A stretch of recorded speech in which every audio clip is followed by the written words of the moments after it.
आज अकबर की जो सबसे इम्पोर्टेंट चीज़ रही है कि जब वंश आ रहे थे और मुगल रूल चल रहा था, तो उनके समय में लैंड रेवेन्यू पॉलिसी किस तरीके से थी? ये बहुत बार पूछा जाता है, यानी कि लैंड रेवेन्यू सिस्टम किस तरीके का था? अब मैंने कल ही बताया था कि वो सहनशील थे, वो ज़्यादातर जो है उन्होंने टैक्स जो है हटा दिए थे। फिर भी हम पढ़ते हैं कि लैंड रेवेन्यू सिस्टम अकबर के टाइम पे कैसा था? तो ये पूरा पार्ट जो है सिर्फ़ अकबर के बारे में हम पढ़ेंगे। क्योंकि अकबर हमारे लिए बहुत इम्पोर्टेंट है और अकबर की लैंड रेवेन्यू सिस्टम की पॉलिसी क्या थी? यानी अकबर के द्वारा भूमि जो उस समय होती थी, यानी भूमि राजस्व, यानी कि जो रेवेन्यू सिस्टम रहता था, प्रणाली किस तरीके की थी?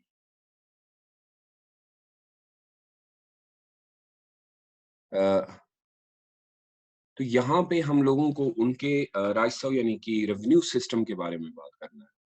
और सबसे पहली चीज़ जब मैं लैंड रेवेन्यू की बात कर रहा हूँ, देखिएगा, पहला पार्ट इसका ये है कि जो लैंड रेवेन्यू सिस्टम था,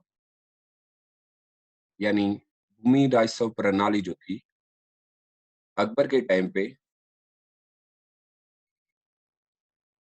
उसको एक नाम से पुकारा जाता था, वाज़ नोन एज़,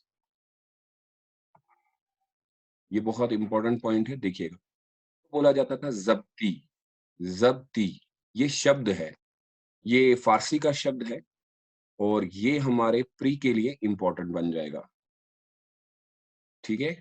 प्री के लिए इम्पोर्टेंट बन जाएगा। उस समय के लैंड रेवेन्यू सिस्टम यानी भूमि राजस्व प्रणाली को ज़ब्ती के नाम से जाना जाता था, यानी कि इसका रूप जो था लैंड रेवेन्यू सिस्टम को अगर हिंदी में हम इसको करते हैं, तो हिंदी में इस तरीके से हो जाएगा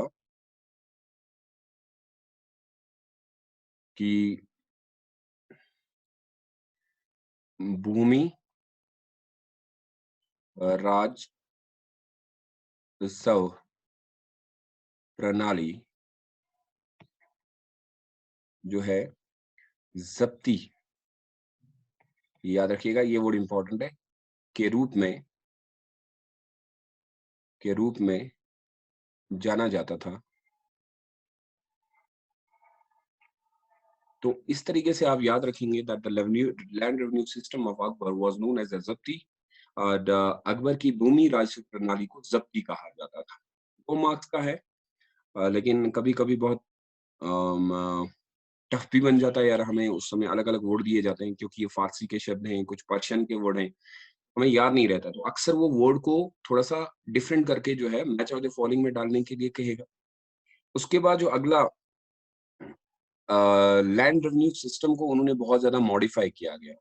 फर्दर अगर हम देखेंगे, फर्दर लैंड रेवेन्यू जो था, land revenue system was modified, इसको मॉडिफाई किया गया, वाज़ मॉडिफाइड और करने वाले का नाम याद रखिएगा बाय राजा टोडरमल टोडरमल, इन्होंने जो है राजा टोडरमल ने जो है, इन्होंने चेंज किया था। अब याद रखिएगा कि जो अकबर का रेवेन्यू सिस्टम था, वो ज़ब्ती था, लेकिन बाद में इसको रेवेन्यू सिस्टम को थोड़ा-सा मॉडिफाई किया गया, यानी कि हम इसको इस तरीके से लिखते हैं अ, आगे राजा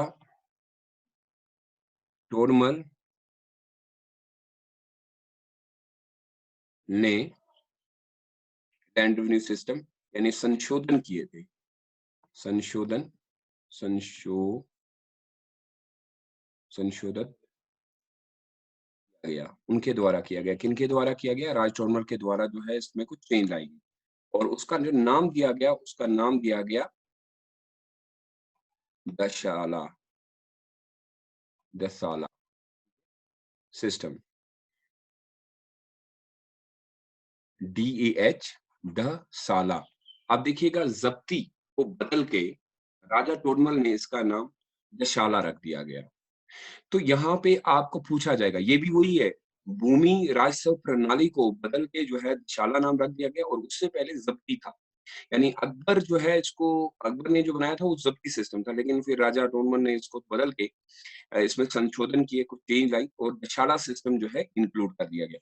अब ये भी प्री के लिए हमारे लिए बहुत इम्पोर्टेंट रहेगा। यहाँ से भी अब प्री ज़ब्ती किसने दिया है, दशाला का सिस्टम किसने दिया है, ये दोनों आपसे पूछा जाएगा। अब देखिएगा कि इसमें क्या-क्या जो संशोधन लाए गए, उन संशोधन को एक-एक करके पढ़ते हैं। सबसे पहला संशोधन ये लाया गया था कि जो शाला सिस्टम बनाया गया, पहली चीज़ उसमें आपको याद रखनी है कि इसमें इंक्लूड किया गया है सबसे पहले मेजरमेंट, यानी कि मेजरमेंट ऑफ लैंड, पूरी ज़मीन को नापा जाएगा। तो उसको क्या कहेंगे हम? ज़मीन को नापा जाएगा, ज़मीन की माप, ठीक है? पूरी की जाएगी। ये इंक्लूड हुआ ज़ब्ती में नहीं, जब टोडरमल ने जो है बदला इसको संशोधन किया, दशालास दशालास के नाम से ज़मीन को नापा जाएगा। दूसरा पॉइंट इसमें ऐड जो किया गया वो ये था कि रेवेन्यू को फिक्स कर दिया गया। रेवेन्यू फिक्सेड जो किया गया, फिक्सेड फॉर 10 ईयर 10 साल के लिए जो है फिक्स कर दिया गया। तो 10 साल के लिए जितना भी रखा जाता था कर उतना ही देना है। तो राजस्व फिर से वही वर्ड यूज़ होगा, राजस्व 10 वर्ष के लिए 10 वर्ष के लिए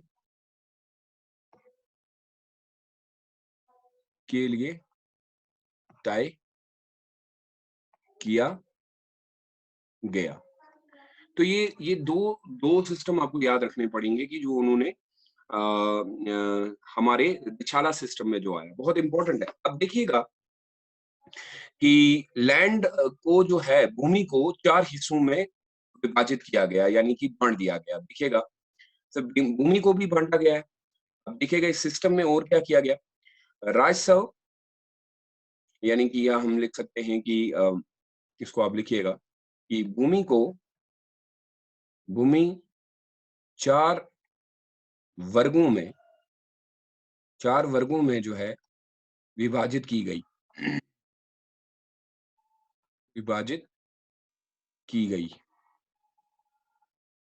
अब the land was divided land was divided into 4 part, 4 हिस्सों में ज़मीन। अब यहाँ पे प्री का सवाल बनेगा मैच ऑफ द फॉलोइंग। पहली ज़मीन को 4 जो है, पहली ज़मीन को बोला जाता है पुलाज। दूसरी ज़मीन जो हुआ करती थी उसको कहा जाता था पोराती। तीसरी ज़मीन जो हुआ करती थी उसको बोला जाता था चाचर। चौथी जो ज़मीन हुआ करती थी उसको कहा जाता था भांजर, ठीक है? अब ये 4 नाम है, मैच ऑफ द फॉलोइंग डालेगा इस ज़मीन को। अच्छा, तो लार्ज जो ज़मीन होती थी इसको कल्टीवेटेड किया जाता था, कल्टीवेटेड एवरी ईयर, यानी फर्टाइल लैंड को बोला जाता था, एवरी ईयर। हर साल जो है इसको उपजाऊ में लाया जाता था। पुरानी जो लैंड होती थी इसको कल्टीवेट किया जाता था, कल्टीवेटेड एवरी 2 ईयर, 2 साल के बाद इसको लाया जाता था। चाचर जो ज़मीन होती थी कल्टीवेटेड जो की जाती थी, कल्टीवेटेड एवरी 3 टू 4 ईयर, बहुत गैप दिया जाता था।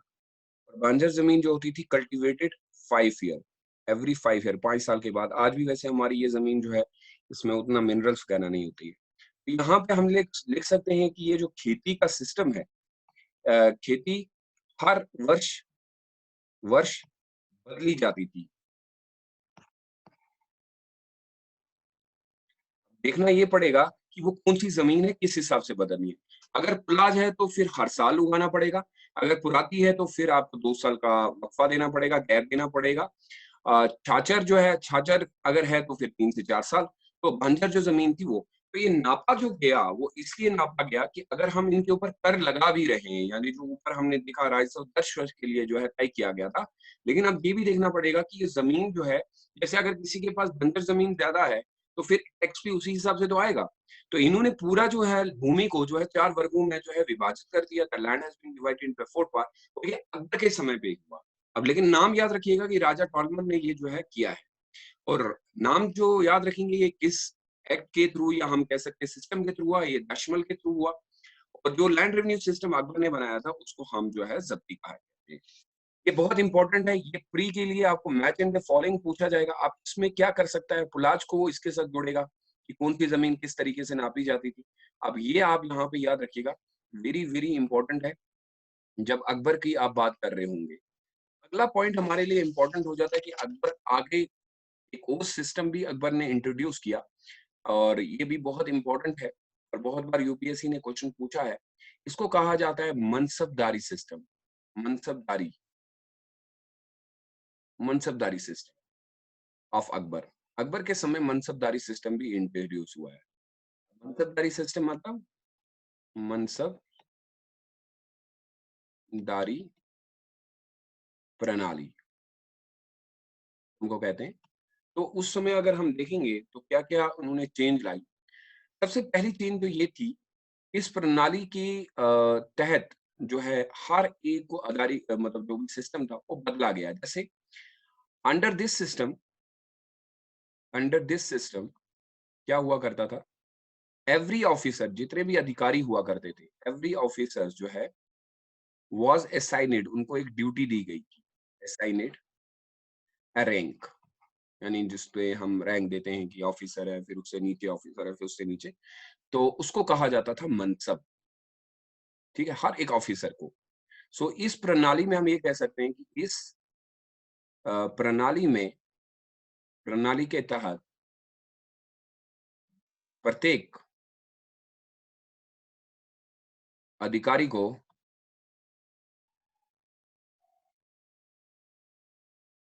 एक रैंक दी जाती थी। रैंक सौंपी सौंपा गया था ताकि वो किस तरीके से काम करते हैं। ठीक है? So every officer has been given a rank, that तुम्हारा ये काम है तुम्हारा, तो हम ये कह सकते हैं कि प्रॉपर्ली वहाँ पे लिखा गया था। ऐसा नहीं है कि मेरा काम कोई दूसरा कर रहा है, दूसरे का काम कोई तीसरा कर रहा है, तो हर एक का काम अलग-अलग तरीके से हो रहा था। अगली चीज़, जो अ, लोएस्ट ऑफिसर होता था, यानी कि छोटा अधिकारी जो होता था, लोएस्ट ऑफिसर जो सबसे छोटा अधिकारी होता था, उसको 10 कॉइन्स मिलती थी, याद रखिएगा। हाईएस्ट ऑफिसर जो हुआ करता था, हाईएस्ट ऑफिसर, उसको जो है 500 कॉइन दी जाती। तो इससे पता चलता है कि बहुत सॉरी 5000 कॉइन्स दी जाती थी। इससे पता चलता है कि कितना मतलब डिफरेंस वहाँ पे सर्विस में हुआ करता था। तो इस ये यहाँ पे लिख सकते हैं, सबसे कम अधिकारी, छोटा-मोटा, उसको बहुत कम दिया जाता था। और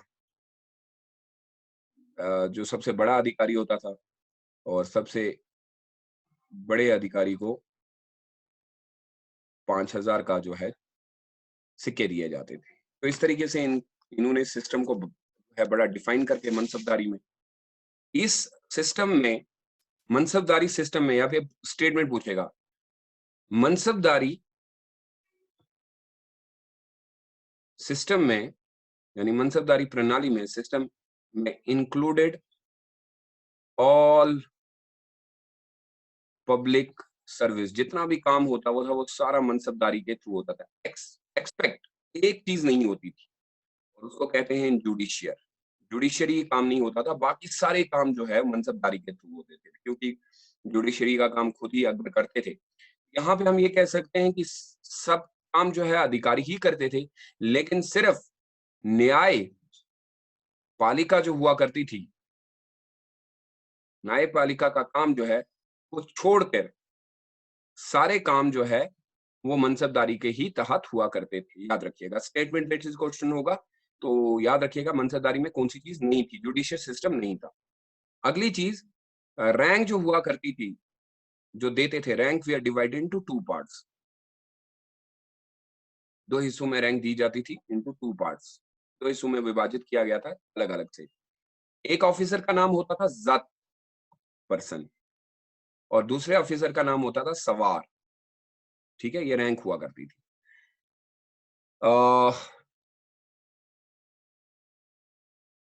ये पर्सनल स्टेटस होता था कि क्या बंदा करता है, जत मतलब पर्सनल स्टेटस, जैसे हम पर्सनल स्टेटस के ऊपर कोई आईएएस ऑफिसर है कि क्या काम करता है, तो ये पूरा लिखा जाता था।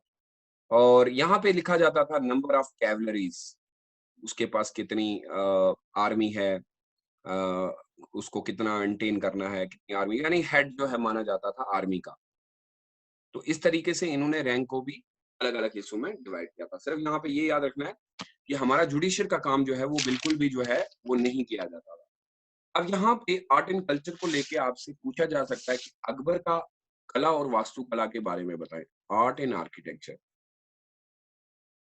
अब ये पार्ट बिल्कुल अलग है। ये आर्ट एंड आर्किटेक्चर में आपको पूछा जाता है।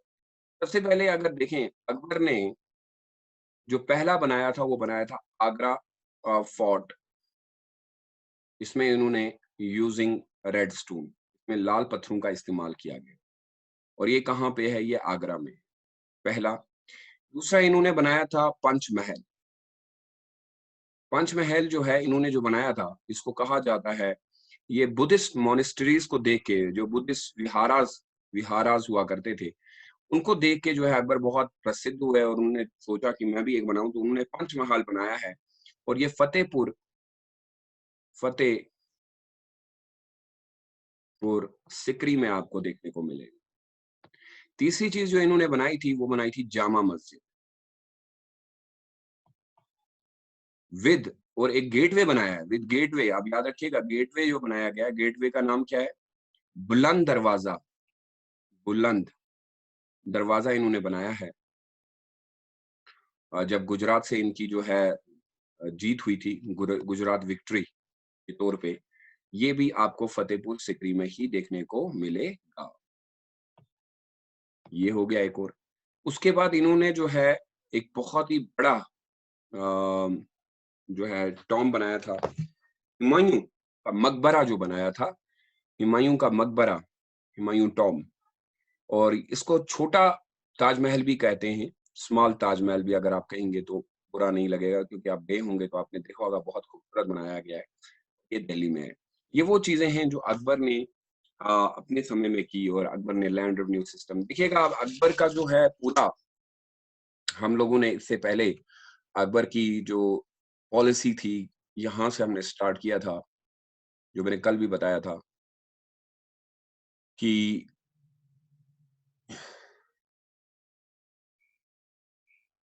हुमायूँ के बाद यहाँ से शुरू होते हैं। 15 ईयर जो है वो पहले फर्स्ट 5 साल जो है बैरम खान उनके साथ जो है उनको हेल्प करते हैं। फिर वो बैटल ऑफ पानीपत लड़ते हैं। फिर उसके बाद अकबर जो है बहुत विक्टोरियस साबित होते हैं। बैरम खान उनके साथ-साथ रहते हैं। फिर उनकी शादी राजपूत से होती है। वहाँ पे एक टर्निंग पॉइंट हमें देखने को मिला। उनको राजपूतों का जो है बहुत सारा सहयोग मिला। उसमें राजमान सिंह हो गया या राज भगवान दास हो गए। फिर इन्होंने हल्दी घाटी जो है जंग जीती महाराणा प्रताप सिंह से। उसमें भी उनको राजपूतों ने मदद की। और मुगल एम्पायर शासन जो है राजमान सिंह के तहत जो है उन्होंने राणा प्रताप सिंह को हराया। धर्म के तौर पे सहनशीलता थी उनके अंदर। उन्होंने काफ़ी सारे यात्रियों के ऊपर कर लगाना, जज़िया जो है जो मुसलमान नहीं हुआ करते थे। फिर उन्हें राजपूत के साथ मिलके राजस्थान और जो उत्तर भारत है उसके ऊपर ये कह दिया कि यहाँ पे शांति बनाए रखेंगे। फिर ये सूफी संत भी थे। इनके टीचर जो थे अब्दुल लतीफ थे। इन्होंने अपनी ही बेगम यानी कि जोधा को जो है अपने भगवान की पूजा करने की इजाज़त भी दी। फिर ये भी कहा जाता है कि ये पहले पवित्र थे, बाद में इन्होंने थोड़ा-सा अपने आप में बदलाव लाया। इन्होंने अपने लिए इबादत खाना भी बना के रखा था, जहाँ बहुत सारे लोग बैठते थे। फिर एक जो है नई धर्म की भी स्थापना की, जिसको दीन-ए इलाही कहा गया। कैपिटल इन्होंने फतेहपुर सीकरी रखा। इन्होंने अपने समय में काफ़ी सारे स्कॉलर्स को बुलाया ताकि वो धर्म के बारे में बात करें।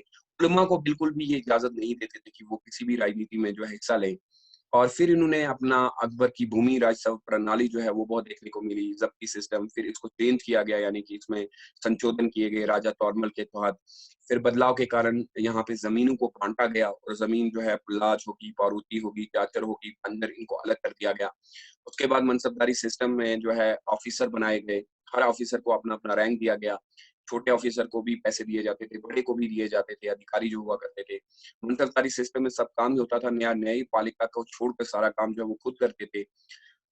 रैंकें जो है वो 2 हिस्सों में डिवाइड होती थी। एक साथ पर्सनल स्टेटस होता था, एक सवार यानी कि नंबर कितने वो घोड़े वगैरह उनको सँभाल रहा है। और उसके बाद इन्होंने अपनी कला और वास्तुकला की भी हमें एक परछाई दिखती है, जहाँ पे इन्होंने आगरा फोर्ट हो गया, पंचमहल हो गया, जामा मस्जिद हो गया, बुलंद दरवाज़ा और हुमायूँ टॉम्ब बनाया। इसके बाद जो है शाहजहाँ और जहांगीर और औरंगज़ेब की बात करेंगे और इस तरीके से आपका मध्यकालीन जो है समाप्त होगा। आई होप कि कल हम लोग जो है शाहजहाँ और जहांगीर के बारे में पढ़ेंगे। तो बहुत ज़्यादा ख्याल रखिएगा। Till then take good care of yourself, stay safe and stay blessed. Bye bye.